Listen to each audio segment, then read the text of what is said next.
मी परेश आणि आज मी तुम्हाला सांगणार आहे परदेशात राहणं म्हणजे नक्की काय, ते खास दुबईमध्ये आणि अजून खास म्हणजे इथल्या करामा भागातून.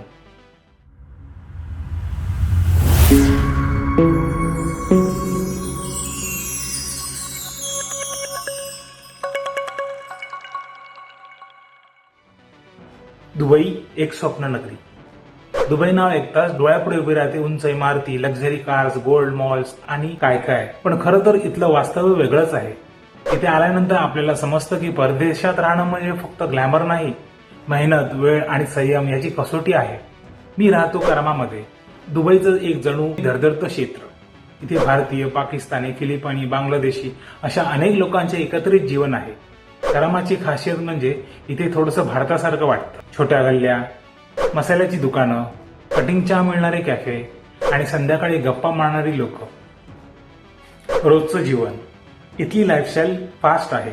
सकाळी उठणं, मेट्रो पकडणं, 9 ते 6 नोकरी आणि संध्याकाळी घरी येऊन जेवण करून शांत झोप घेणं, असं सगळं ठरलेलं असतं. वीकडेजमध्ये वेळ मिळत नाही, पण विकेंड्समध्ये करामा बाजार, बर दुबई किंवा मरीनाला फिरायला जाणं तेच छोटं सुख. परदेशात आलं की थोडंसं एकटं वाटतं. फॅमिली दूर आहे, घरचं अन्न नाही, सण साजरे करताना थोडंसं उदासही वाटतं. पण हेच आपल्याला शिकवतं स्वावलंबन, शिस्त आणि जबाबदारी. इथे प्रत्येक गोष्ट कमावी लागते. वेळ, पैसा, प्रेम आणि इज्जत. काही खास गोष्टी दुबईबद्दल. इथं कायदा खूप स्ट्रिक्ट आहे, त्यामुळे सुरक्षितता खूप आहे. कामाच्या संधी भरपूर आहेत, पण स्पर्धाही तितकीच आहे. झटपट पैसा मिळतो, पण त्याचं व्यवस्थापन फार महत्वाचं. तर हो, हे होतं दुबईतल्या माझ्या जीवनाचं एक छोटं दर्शन.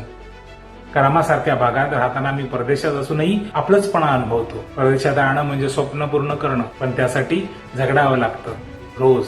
तुम्हाला माझा अनुभव आवडला असेल तर नक्की लाईक करा, शेअर करा आणि चॅनलला सबस्क्राईब करायला विसरू नका. पुन्हा भेटू पुढच्या भागात. तोपर्यंत स्वतःची काळजी घ्या आणि आपल्या माणसाला जपायला विसरू नका. जय महाराष्ट्र.